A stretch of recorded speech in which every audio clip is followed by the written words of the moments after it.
मुरादाबाद में अब जनपद संभल के शिक्षा मॉडल को लागू करने की तैयारी शुरू हो गई है। इस दिशा में जिलाधिकारी डॉक्टर राजेंद्र पेनसिया की अध्यक्षता में कलेक्ट्रेट सभागार में जनपदीय शुल्क नियामक समिति, पेरेंट्स टीचर एसोसिएशन तथा विभिन्न विद्यालयों के संचालकों के साथ महत्वपूर्ण बैठक आयोजित की गई। बैठक में शिक्षा व्यवस्था को पारदर्शी और मानक आधारित बनाने पर विशेष जोर दिया गया। बैठक के दौरान जिलाधिकारी ने कक्षा 1 से कक्षा 8 तक, कक्षा 9 से 12 तक एनसीईआरटी की पुस्तकों को अनिवार्य रूप से लागू करने के निर्देश दिए। उन्होंने स्पष्ट कहा कि शासन द्वारा निर्धारित मानकों का सभी विद्यालयों को पालन करना होगा। यदि कोई विद्यालय एनसीईआरटी पुस्तकों को लागू नहीं करता तो उसके खिलाफ सख्त कार्रवाई की जाएगी।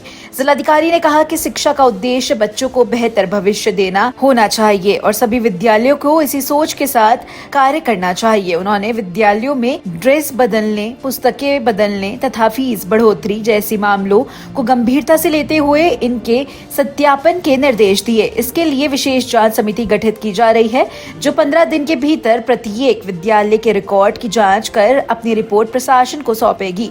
जिलाधिकारी ने कहा कि समिति की रिपोर्ट में जहां भी अनियमितताएं या कमियां पाई जाएंगी, वहां संबंधित विद्यालयों के खिलाफ नियमानुसार कार्रवाई की जाएगी। बैठक में जिलाधिकारी ने उन लोगों पर भी कड़ी कार्रवाई की चेतावनी दी जो विद्यालयों में पुस्तकें बेचने या निजी प्रशासनों का प्रचार करने के उद्देश्य से पहुंचते हैं। उन्होंने कहा कि संभल जनपद में ऐसे पुस्तक दलालों के खिलाफ कार्रवाई की जा चुकी है और मुरादाबाद में भी ऐसे लोगों को बख्शा नहीं जाएगा।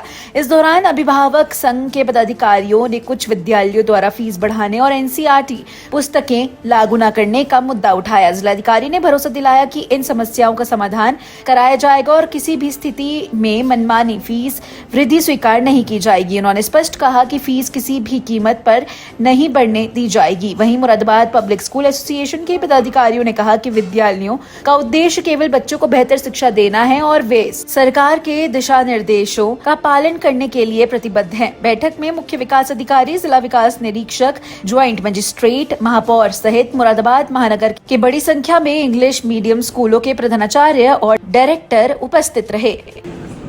जहाँ पे स्कूल ड्रेस बिक रही है एक ही दुकान से, जहाँ बुक्स बिक रही हैं, जहाँ जूते मोजे वहीं से बिक रहे हैं, ठीक है, वो एक विशिष्ट दुकान से नहीं होंगे।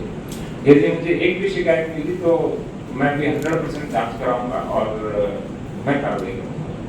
कार्रवाई की सिंपल तीन है नियम। जो स्वीकृत घोषित स्वतंत्र विद्यालय शुल्क विनियमन अधिनियम 2018 है, उसकी धारा 8 की उपधारा 10(क) में लिखा हुआ है 3 नियम। 1-1 लाख रुपए प्रथम बार में अर्थदंड लगेगा, दूसरी बार में अर्थदंड 5 लाख लगेगा और तीसरी बार में मान्यता रद्द होगी। दूसरा जो एनसीईआरटी का 12 अगस्त 2024 का सर्कुलर है, उसमें भी स्पष्ट लिखा हुआ है कि कक्षा 9 से 12 तक आपको उसी को ही एनसीईआरटी को लगाना है। डीएफआरसी की बैठक का आयोजन किया गया। इससे पहले जो पूर्व जिलाधिकारी महोदय थे, उन्होंने भी बैठक का आयोजन किया था और इसमें जितने भी स्कूल्स हैं उसमें हम आगे के 15 दिनों में एक टीम भेजेंगे अधिकारियों की और शिक्षकों की। वो जाकर के जांच करेंगी कि जो पोशाक है या गणवेश है, उसके अतिरिक्त जूते मोजे हैं और पुस्तकें क्रय करने के साथ साथ एनसीईआरटी और उसके अतिरिक्त जो पुस्तकें लगाई जा रही हैं उसकी वर्तमान स्थिति क्या है।